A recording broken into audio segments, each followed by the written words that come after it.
Starting Tuesday, more than 17,000 US and Philippines troops will be holding the largest ever joint military exercises between their countries.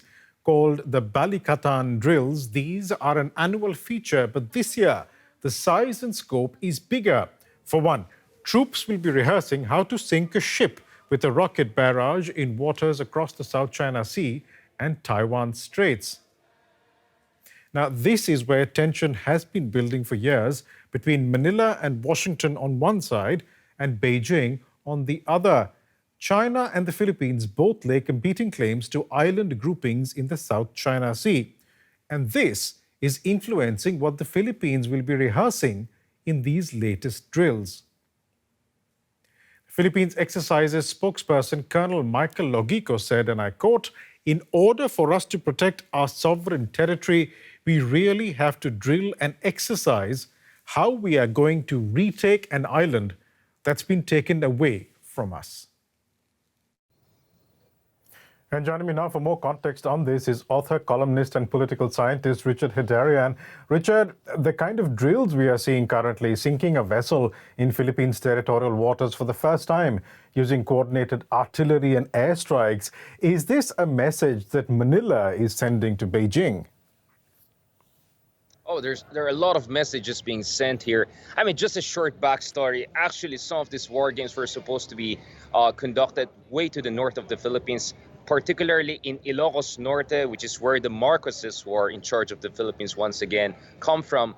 But interestingly, presidential sister and Senator Amy Marcos, who heads the Foreign Affairs Committee, kind of grilled the military men the other month and asked them to relocate it because she felt it was too close to Taiwan and too provocative. So they brought it down a notch and relocated it to South China Sea. But nonetheless, the message is very clear. We are preparing for war with China, particularly if something really happens there in the South China Sea. And these Balikatan exercises are huge. 17,000 troops, more than twice the size last year, which was already one of the biggest. So the type, the size, the nature, the location, everything speaks volumes.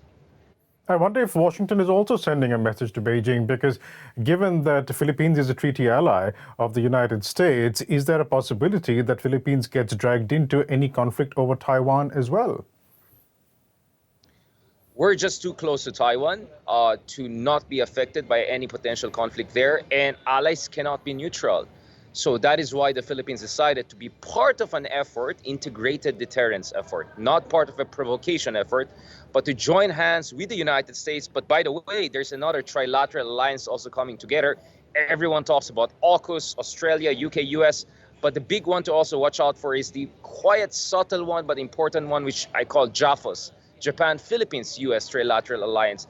That is very much about the whole first island chain. So not only Taiwan, but both East China Sea and South China Sea. So US is, I won't say corralling, but mobilizing all of these treaty allies. And now the Philippines, I would argue that is the new star ally of the United States. So this is also a message by US that, hey, it's not just me versus you, China. I got a lot of allies in the region.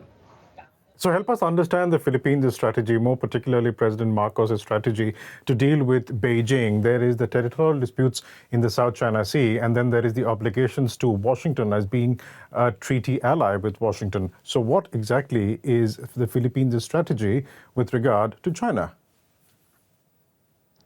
Well, probably folks can read my books on explaining the whole history of the Philippine strategy, but to keep it very brief, what I can say is the Philippines over the past decade has really realized how serious is the implications for the Philippines when it comes to its sovereign rights in the South China Sea.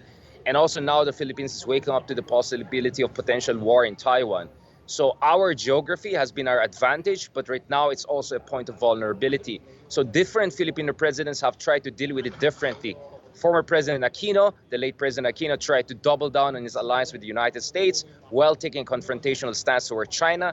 And then in quite a schizophrenic way, we had a totally different position under the succeeding president, under Duterte. So now under Ferdinand Marcos Jr., Senior, we're having a much more, let's say, synthesis of those two positions, whereby we're not trying to unnecessarily provoke China, but definitely we want to keep our insurance policy intact, and that's the United States. But as I said, it's not just the US. Marcos is also reaching out to Japan, to Australia. We're already talking about the alternative Quad quadrilateral alliance with Australia, Japan, and US. But the Philippines is also working quietly in building relationship with France, with Germany, and other major European power, not to mention India, which is also beginning to arm the Philippines. So it's a diversified, multi-vector option. But clearly, the U.S. alliance is front and center as far as Marcos Jr. Deterrent strategy is concerned. In all of this, how does President Marcos intend dealing with the domestic opposition that you alluded to a little earlier?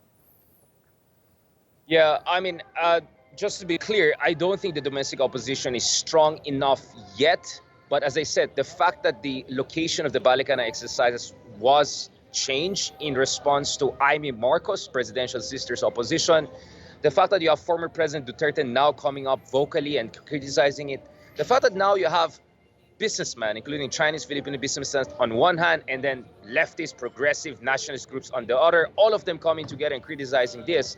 That means that should China, shut the cross, shut the bow, make some warning here and there, then that could really give some ammunition to some of these people to say maybe Marcos Jr. is going a little bit too far. So this is why I'm hoping that President Marcos Jr. really realizes the implications, including secondary consequences of what he's doing, because he should be prepared for potential retaliation from China.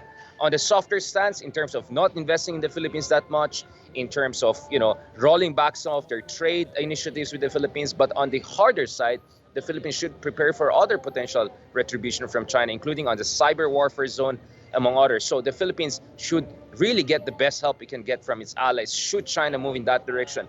Nevertheless, my hope is that wisdom will prevail and China will realize that they have to win back the Philippines, because under Duterte, let's be honest, Duterte gave them everything.